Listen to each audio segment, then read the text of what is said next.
you guys. It's so good to see you again. I know I've been gone almost all year, but I'm back to teaching and I'm so excited.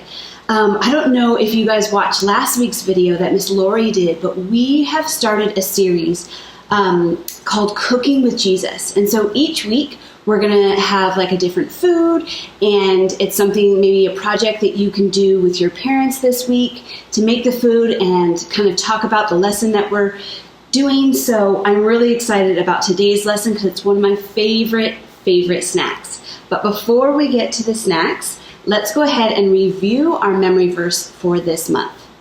It comes from Ephesians chapter 2, verse 10.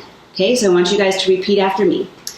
For we are God's handiwork, created in Christ Jesus to do good works, which God prepared in advance for us to do. Okay, good. Let me read it again. Ephesians 2:10.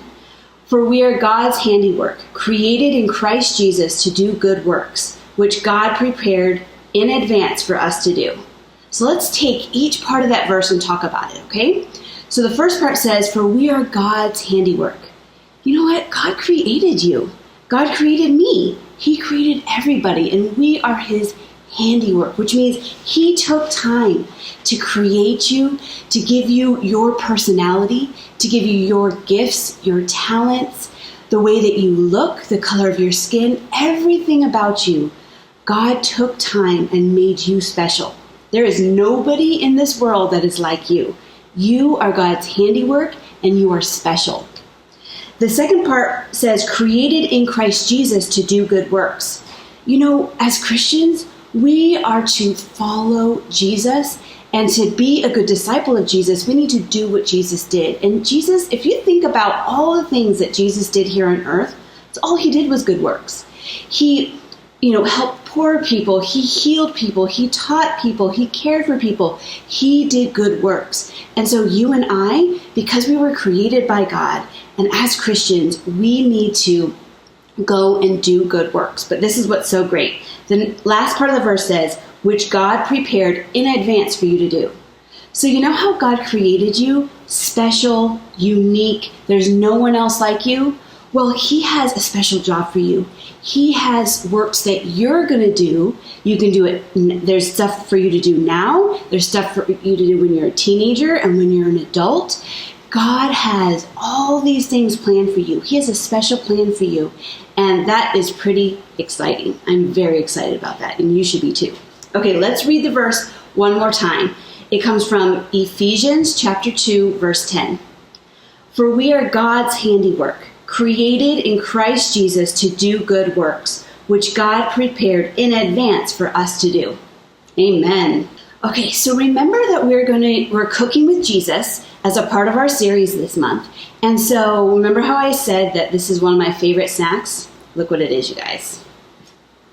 Whoa, do you guys like soft pretzels or any kind of pretzels? Me too. They are so yummy. You know, some people like sweet snacks, some people like salty snacks. And the thing about salty snacks is it makes you, like, once you start eating something salty, you want to keep going and keep going and keep going. And sometimes you'll be eating a bag of pretzels or you'll be eating a bag of chips, and next thing you know, poof, they're gone. Because you just kept eating it and wanting more of it. Because that salty in your mouth, it craves more. Well, you know what? Jesus called us salt. He said that we are the salt of the earth, and we're supposed to draw people in to Jesus, to know Jesus more. You know, when people get to know us, our friends and our family, or when people see us, they should want more, not more of us, but more of Jesus, because Jesus is in us. So by the way that you talk, by the way that you act, by the way that you think, you can show people who Jesus is and show them the love of Jesus so that they're going to keep wanting more and more of Him. If you're really mean to people, you ignore people, or you act really selfish, people are not going to want to be around you. And if they know you're a Christian, they're going to be like, I don't want any part of that Jesus if that's what it means to be a Christian. No, we shouldn't be like that. Jesus said we need to be the salt of the earth. You know, these pretzels right now, there's no salt on them. And if I were to take a bite, they'd be okay, but they wouldn't be that great. But what I need to do is to add some salt. Let me add some salt to these pretzels. Ooh, let's see now.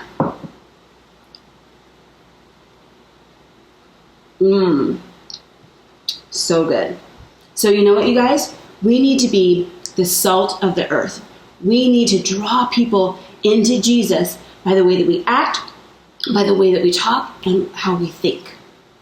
How many of you guys like pretzels? There's all different kinds of pretzels. Like I showed you before, there's some soft pretzels. There's also pretzels that look like this. There's also stick pretzels. And you know what? Pretzels are a lot of times one of the first snacks that we have as little kids. It's really easy to eat. It's very tasty. Our like little hands can grab the sticks and eat them. And pretzels are something that most people like and most people have in their homes. I'm actually going to be sending you guys a little recipe on the bottom of this this video. I'm going to put a recipe so you guys can make your own pretzels at home because they're so yummy. But the reason why pretzels are so yummy is, again, because of that salt. Salt is so tasty. It tastes delicious and it's also very useful. Did you know that salt helps preserve things? It helps keep food fresher longer. Isn't that cool? Salt has so many different uses. It's in everything. You need to use salt for, lots of food. You can make Play-Doh with salt. You can just honestly do a lot of things with salt. Salt is amazing. But you know what? Again, Jesus called you and I the salt of the earth. What does that mean? Let's read our Bible verse and then we'll talk about it. Okay, so make sure you have your Bibles and let's turn to Matthew. That's the first book of the New Testament. You can turn to Matthew chapter 5 and we're going to be reading verses 13 through 16. Okay, follow along as I read. It says, "You are the salt of the earth, but if salt loses its flavor, how shall it be seasoned? It is then good for nothing but to be thrown out and trampled underfoot by men. You are the light of the world. A city that is set on a hill cannot be hidden. Nor do they light a lamp and put it under a basket, but on a lampstand, and it gives light to all who are in the house. Let your light so shine before men that they may see your good works and glorify your Father in heaven." Wow, that's a cool verse. God's calling us two things in that verse. We already said that God's calling us salt, but what is the other thing that he says?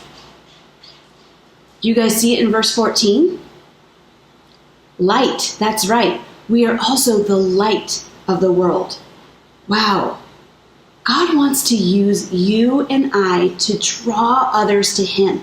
The world, everyone that doesn't know Jesus, they're kind of living in darkness. They have sin in their hearts. They haven't, if they haven't asked Jesus to come into their heart and forgive them of their sin, there's sin and there's darkness in their heart. And they're kind of living with no guidance. They don't have God in their life, and they need something to guide them, like a light. A light guides in the darkness, right? Sorry, I don't have a candle. I just have a little flashlight. But you know what? This flashlight, when it's really dark and I turn on this flashlight, wow, I can see everywhere I need to go, and it's a light into my path. You know what? That's what we need to be. We need to be salt and light for the whole world to see. We need to draw people in, and we want them to keep wanting more and more about Jesus like salt. And as far as the light, we need to be a bright light for everyone to see God's good works. How can we do that? When you're at school and maybe, your friends are saying bad things about someone in the classroom, if you tell them, you know what, guys, we shouldn't be saying those things against that person. Oh, that's being a light. That's like being different from, the world, from people who don't know Jesus. That's like, boop, like you're shining your bright light and saying, nope, that's not something that we should do. Or if someone's being, stealing something from the teacher and, you tell them that's not right, that's shining a light. You need to be that good example that, what is that over there? That's a bright light. That's what we should be to all of our friends, to everyone in our family, to everyone around us. We should be a bright light. You know what? Jesus also said that in verse 14 that they don't light a lamp and then put it under a basket. Isn't that kind of silly? Could you imagine if it was really dark and I needed to use a flashlight, so I turned on my flashlight, but then I put a basket over it? Is that helpful? No. Am I being able to see anywhere where I can go? No. We don't put our light under a basket, which means we don't hide the fact that we're a Christian. We don't all of a sudden decide, oh, at school, I'm not going to pray before I eat lunch because I don't want my friends to see that I'm a Christian or to see that I'm praying. No, we need to be that bright light. We need to stand out. We need to be different so that people can see that Jesus is in us.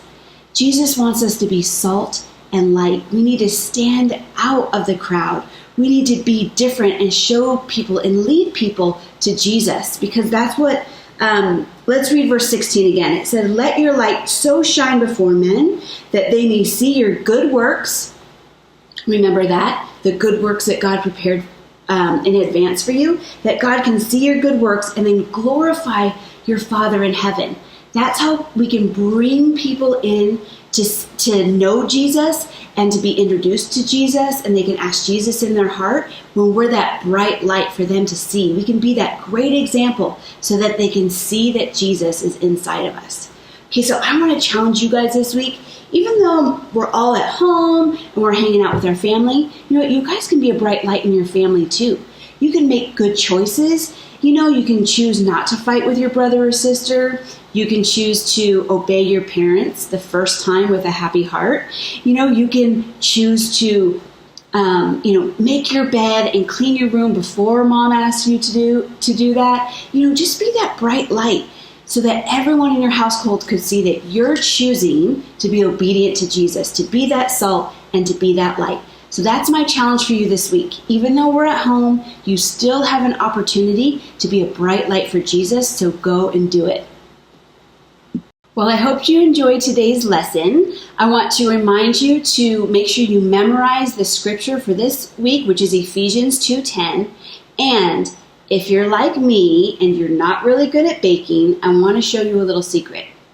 If you go to Aunt Annie's at the mall, they actually have a little kit where you have all the ingredients to make the pretzels at home if you don't have all the ingredients already at home from the recipe that I put in the comments. So this is just a little trick. I didn't make these pretzels. I bought them at Aunt Annie's, and then I got this kit for me and my son to make later on this week.